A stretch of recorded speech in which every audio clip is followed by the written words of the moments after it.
On this day, we remember the trans beloveds the world has lost to the weight of its violent gaze, especially those carrying violence, racism, poverty, classism, sex work, transphobia, homophobia, and all the burdens that fall heaviest on our Black, brown, and Indigenous trans femme kin.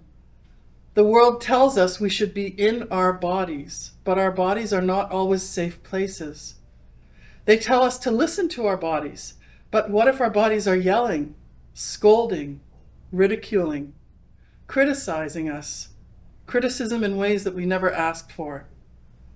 Trans folk don't always have the luxury of throwing on clothes and feeling good to go. We don't always have the luxury of smooth parts in the right places. We often have outies where there should be innies, and innies where there should be outies. We often depend on technologies just to slip back inside our own skin. We depend on medication to feel safe enough to put 2 feet on the ground and walk into the world where our bodies are contested. Our contested bodies are sometimes non-binary, turbulent sites of incongruency. Trans-masc, trans-femme, agender, non-binary.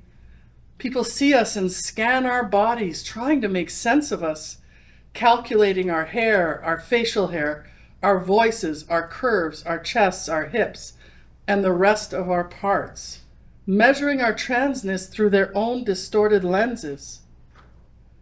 We bind, we tuck, we pack, we shape our bodies and schedule surgeries if we want, and if our bodies are deemed acceptable for surgery, if we have access to resources, funds, or governments or systems that support it. We stuff, we sculpt, we adorn, and then we dare to shop for something, anything to wear that will celebrate us, protect us, maybe hide us, and honor us all at once. Every store can become another site of surveillance because people see us and always imagine what is happening under our clothes. Not that we aren't always thinking about that too. We wonder what would be different if we passed. If our chests were smaller or fuller, if our hips were wider or narrower, if we could get bottom surgery, top surgery, any surgery, another surgery, FFS, chest reconstruction, any outward change to get closer to our inward truths. Last week, I heard Paulette Poitras speak about life-saving surgery, how trans-affirming surgeries are not elective, they are life-saving. And if you have always lived in a body that fits, you cannot understand how our hearts and souls and minds get sandwiched between a world that misreads our outsides and a self struggling to accept the almostness of the inside, because we are often always only almost there. And it is a tragedy. A tragedy how much we're asked to endure to cross that threshold just to be seen as who we know we are. And between us, we do not require anything to know who we are. Between us, we need only the words, I am here.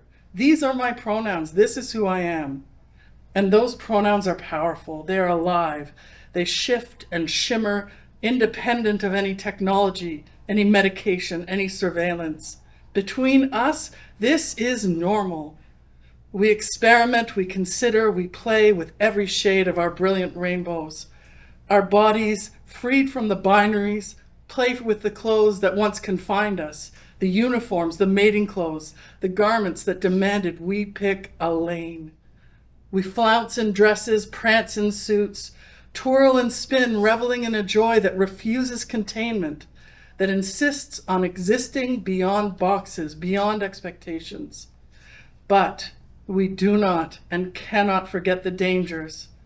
What happens to our bodies, the same ones that breathe, drink, eat, play for us, yet are at risk every single time we step into a public restroom. Somehow, no matter our bodies, our genders, we are always the one they are afraid of, for reasons even they cannot name, and that muteness only increases the violence. If they cannot understand our bodies, we are threatening. It is not even safe for us to pee in public. We know the pressure of being trapped between what the world sees, what we feel, and the soft beating center holding our breathless shells together. And so many in our community suffer from that pressure. So many try to live safe, ordinary lives. And so many have those lives taken.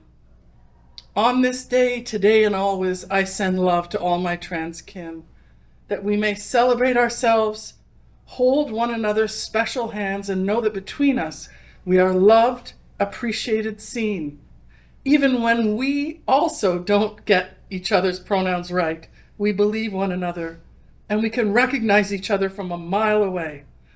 On this day and always, we remember, we commit to loving each other in the in-between, that space that is for many of us both precious possibility and impossible pressure, and in the certain spaces we hold in our bodies, both celebration and mourning, joy and horror.